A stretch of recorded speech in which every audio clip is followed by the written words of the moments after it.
గారు ఎన్నికల ముందు ఈ రాష్ట్రంలో నిరుద్యోగులందరూ కూడా మెగా డిఎస్ ఇస్తారని ప్రభుత్వ శాఖలో ఉద్యోగాలు చెప్పి కూడా ప్రకటించడం జరిగింది.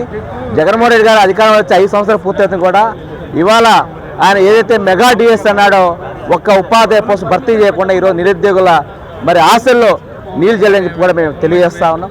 ఇవాళ జగన్మోహన్ రెడ్డి గారు చెప్తాను, నేను మాట తప్పను మాట తిప్పనండి. మీరు మాట చెప్పారు, మాట తిప్పనన్నారు కదా, మాట మార్చని కూడా చెప్తా ఉన్నాం.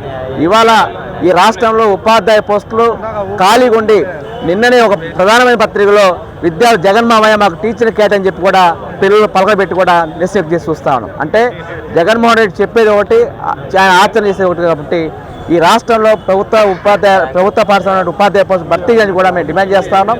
మెగా డిఎస్ ఏదైతే చెప్పారో ఆ మెగా డిఎస్ కూడా ఎన్నికల ముందు యుద్ధ ప్రారంభం చేయాలని చెప్పి కూడా మేము డిమాండ్ చేస్తా ఉన్నాం. ఇవాళ జగన్మోహన్ రెడ్డి చేస్తా ఉన్నాం, మీ యొక్క పరిపాలన నియంత్రణ పరిపాలిస్తూ ఉన్నాం. ఇవాళ ఈ రాష్ట్రంలో ప్రజా సంఘాలు కానీ, విద్యా సంఘాలు కానీ, యువజన సంఘాలు కానీ ఏదైనా ప్రశ్నిస్తూ ఉంటే తప్పుడు కేసు పెడతా ఉన్నాం. నీ అక్కమే కేసులకి తప్పుడు కేసు మేము భయపడి కూడా తెలియజేస్తా ఉన్నాం.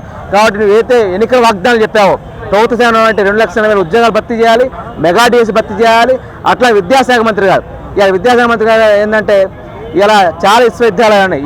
ఎందుకు ఈ మాట చెప్తానంటే విశ్వవిద్యాలయాల యూనివర్సిటీ యొక్క వైస్ ఛాన్సలర్ యొక్క సమావేశం పెట్టిన జాతకం ఒక విద్యాశాఖ మంత్రి అయినా ఈ రాష్ట్రంలో ఇలా విద్యార్థులు చదువుకొని అన్ని రాష్ట్రాల్లో పెద్దగా పబ్లిష్ చేస్తామంటే ఇవాళ విద్యాశాఖ మంత్రి ఉపాధ్యాయ పోస్టు భర్తీ చేయకుండా ఈ రాష్ట్రంలో అక్షరాస్యత పెరిగింది కాబట్టి విద్యార్థులు చదువు పూర్తయినాయి కాబట్టి ఈ విధంగా చెప్తున్నారు. కాబట్టి సరైన పద్ధతి కానే కాదు. కాబట్టి ఇలాంటి వ్యాఖ్యల్ని మేము తప్పడతా ఉన్నాం.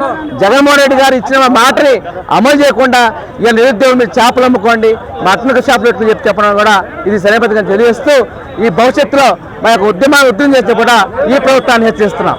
నేడు రాష్ట్రంలో చూసినట్టయితే ఎక్కడ చూసినా జగన్మోహన్ రెడ్డి గారి మీద వ్యతిరేకత మొదలైందని అర్థమవుతున్నది. పరిపాలన చేతగాని మా జగన్మోహన్ రెడ్డి గారికి కుర్చీ అత్తగట్టి ఈరోజు యువకులు, నిరుద్యోగులు, మహిళలు అనేక సందర్భాల్లో ఇబ్బందులు పడుతున్నారు. ప్రతి ఒక్కరు రోడ్డు పైన దిగి వారి గలాన్ని విప్పుతున్నారు. కానీ ఏ స్పందన లేకుండా జగన్మోహన్ రెడ్డి గారు తాడేపల్లి ప్యాలెస్లో కూర్చొని ఏసీల కింద కూర్చొని ఆడుకుంటూ ఉంటున్నారు. నేడు విద్యార్థి సంఘాల నుంచి, యువజన సంఘాల నుంచి డిమాండ్ చేసేది ఒక్కటే, మీరు ఏదైతే హామీ ఇచ్చారో అధికారంలో రాకముందు జాబ్ క్యాలెండర్ విడుదల చేస్తాను, అలాగే నిరుద్యోగ వృత్తి మొత్తం భర్తీ చేస్తానన్నారు. ఆనాడు చెప్పిన మాటలు ఈనాడు అధికారం చేపట్టిన తర్వాత జగన్మోహన్ రెడ్డి గారి ఏమైనా అని మేము సూటిగా ప్రశ్నిస్తున్నాము. మీరు జాబ్ విడుదల చేస్తారనేసి, ఉద్యోగాలు ఇచ్చారనేసి చదువుకున్న యువతకు మీరు ఇచ్చేది ఏంటిది? బార్ షాపుల్లో ఉద్యోగాలు, వాలంటీర్ ఉద్యోగాలని మీరు ఇచ్చింది. మరంటే మీరు విద్యార్థికి ఎంత పెద్ద పీట వేస్తున్నారో, చదువుకున్న వాళ్ళకి ఎంత పెద్ద పీట వేస్తున్నారో మాకు ఈ విధంగా అర్థమవుతున్నది. జగన్మోహన్ రెడ్డి గారికి ఒకటే చెప్పేది, ఏవైతే భర్తీ చేయని పోస్టులు ఏవైతే ఉన్నాయో అవన్నీ భర్తీ చేసి యువకులకు న్యాయం చేయాలనేసి, అలాగే ఈ మీరు జాబ్ క్యాలెండర్ సంవత్సరానికి జాబ్ క్యాలెండర్ విడుదల చేస్తున్నారు. 5 సంవత్సరాలు పూర్తి వస్తుంది. 5 సంవత్సరాల్లో మీరు ఏనాడు జాబ్ క్యాలెండర్ రిలీజ్ చేయలేదు. కొత్త క్యాలెండర్లు విడుదల చేసుకుంటూ పబ్లిసిటీ చేసుకుంటున్నారు తప్ప ప్రజాధనాన్ని దుర్వినియోగం చేస్తున్నారు తప్ప జాబ్ క్యాలెండర్ విడుదల చేయలేదు.